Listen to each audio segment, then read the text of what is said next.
আচ্ছা, French fry পছন্দ করে না এমন কেউ আছে? আসলে দেখা যায় ছোট বড় সবাই ফ্রেঞ্চ ফ্রাই খেতে অনেক বেশি পছন্দ করে।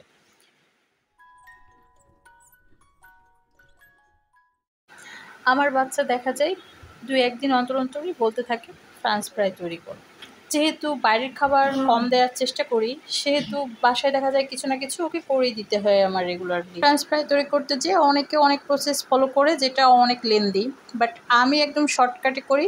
সেটা হচ্ছে ১ম এ আলুটাকে এভাবে স্লাইস করেই আমি জাস্ট সল্ট দিয়ে ভালোভাবে মাখায়ে আমি এটাকে ভালোভাবে ফ্রাই করে নিই।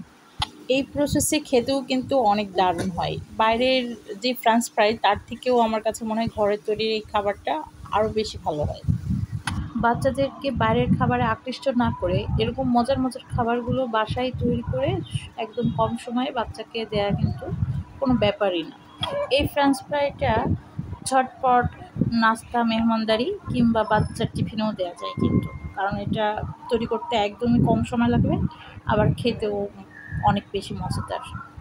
আই হোপ এটা সবার বাচ্চাই খেতে অনেক বেশি পছন্দ করে। আসলে বাচ্চা কেন, এটা বড়রাও খেতে অনেক বেশি পছন্দ করে। কার কার বাচ্চা এটা খেতে অনেক বেশি পছন্দ করে সেটা অবশ্যই কমেন্ট সেকশনে বলে দিয়েন। আমার আয়াত বাবুটা অনেক বেশি পছন্দ করে, দেখতেই পারছেন ওর খাওয়ার স্টাইল দেখে। আর ও যে সসটা দেখাচ্ছে সেই সসটাও কিন্তু হোমমেড, আমি নিজেই তৈরি করছি। তো আপনারাও যদি এই টমেটো সসের রেসিপিটা চান, নেক্সট টাইম আমি দিব।